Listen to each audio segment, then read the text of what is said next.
Selasa malam di Gedung Bundar Kejaksaan Agung menjadi saksi bisu jatuhnya para pejabat yang diduga bermain api dengan komoditas utama negeri ini.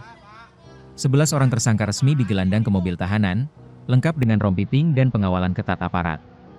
Di bawah sorot lampu kamera, para tersangka yang terdiri dari oknum pejabat Bea Cukai, Kementerian Perindustrian, hingga pihak swasta ini hanya bisa menunduk dan bungkam saat diarahkan menuju rutan.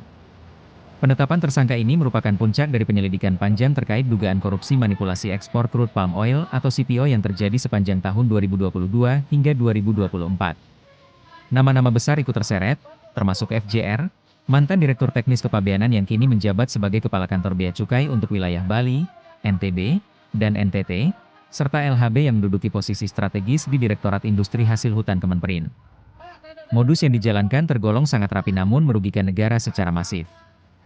Para tersangka diduga memanipulasi kode Harmonized System atau HS Code, dengan menyamarkan ekspor minyak sawit mentah sebagai pome atau limbah sawit.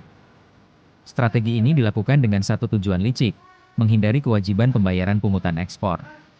Tak hanya manipulasi dokumen, penyidik Jampitsus juga menemukan jejak praktik suap yang melibatkan oknum regulator demi meloloskan ekspor ilegal berkedok limbah tersebut.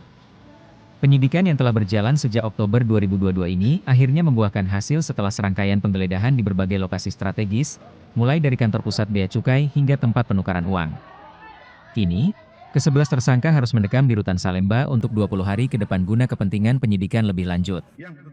Langkah tegas Kejaksaan Agung ini menjadi sinyal kuat bahwa manipulasi sumber daya alam demi keuntungan pribadi tidak akan dibiarkan melenggang tanpa konsekuensi hukum.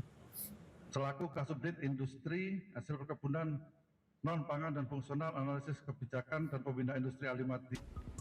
Baca berita selengkapnya di www.hops.id.